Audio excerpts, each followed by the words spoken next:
Today I will be discussing the impacts of poor prison conditions in the United States on the physical and mental health of prisoners. According to the U.S. Department of Justice, 59% of United States prisoners are diagnosed with some form of serious mental illness. If you will direct your attention to the graph above, you can see that there is a wide variety of mental health issues prisoners face. The most common is depressive disorder, more commonly known as depression. Other common mental illnesses include bipolar disorder, anxiety, and PTSD. My research surrounded three main focus groups: psychiatrists, staff who are employed at U.S. prisons, and former and current prisoners. Psychiatrists complain that the lack of physical and mental health care available in prisons is unfair to inmates who may need special medical care or regular appointments with mental health professionals. Meanwhile, the prison staff argue that their job is challenging and can be very frustrating. They believe that their mental health also needs to be better cared for.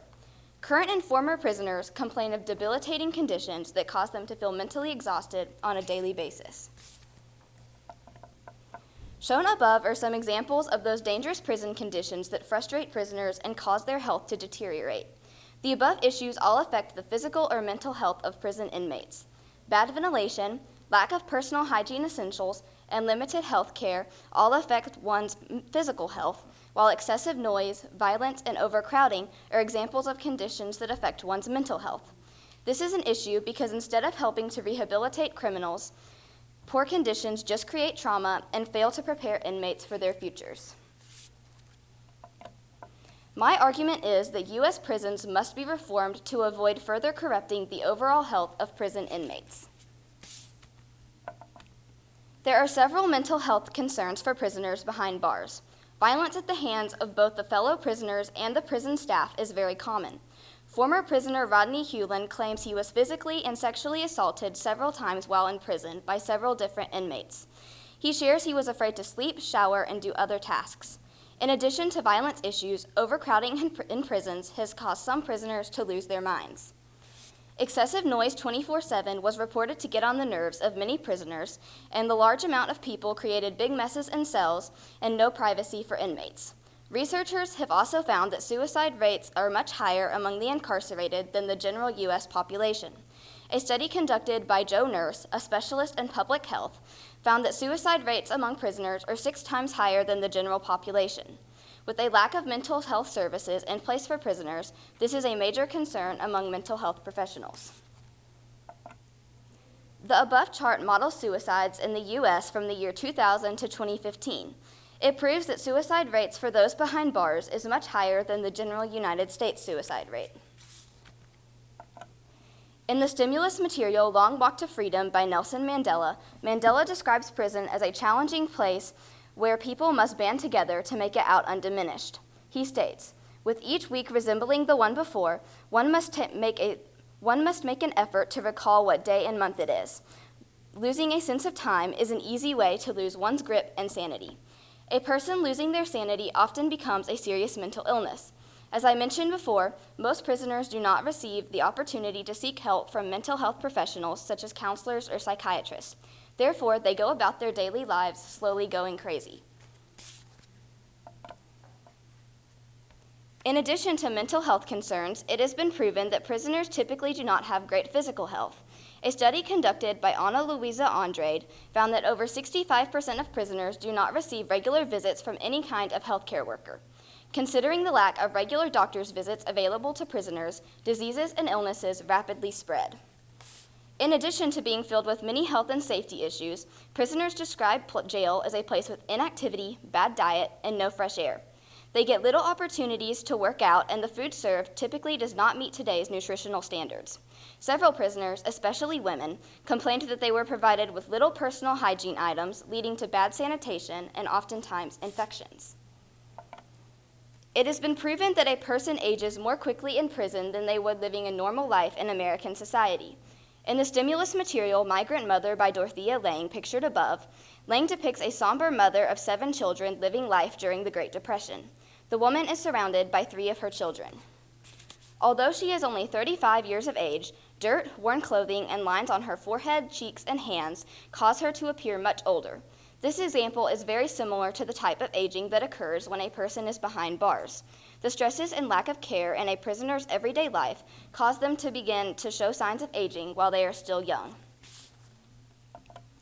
In addition to people aging quicker while behind bars, over 10% of prisoners in the United States are over the age of 55. This proves better care needs to be available for elderly prisoners who may need more regular medical services. There are a few solutions to this problem that will avoid further corrupting the health of prisoners.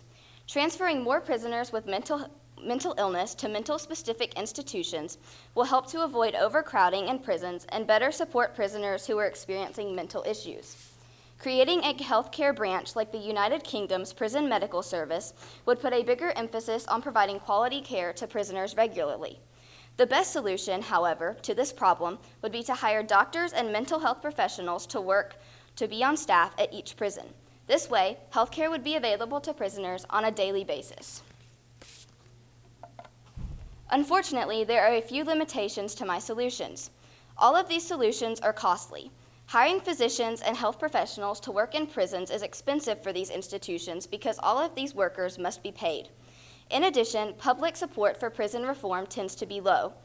Many Americans believe that these prisoners committed crimes that they should be punished harshly for.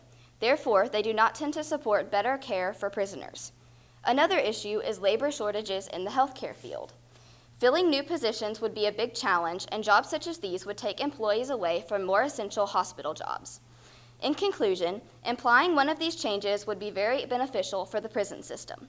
Utilizing mental hospitals would better help rehab prisoners with mental issues and support them in their journey back into the real world. With less prisoners in basic state prisons, overcrowding would be lessened, improving the mental health of inmates. Finally, prisoners would receive better overall care from medical professionals on a regular basis that would help prisoners be much happier and healthier. And these are my works cited.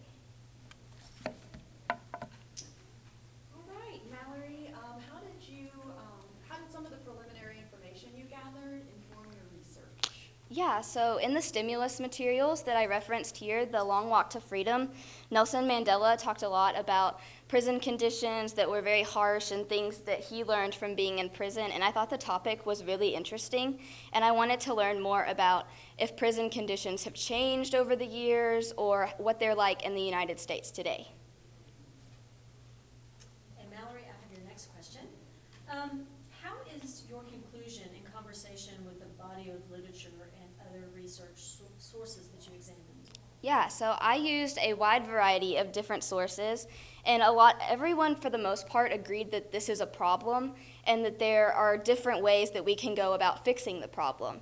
So what I did was I tried to include as many of them as I could and then mold it into one that I thought would be the best solution so that I could use ideas from all of the narratives that I was able to look at.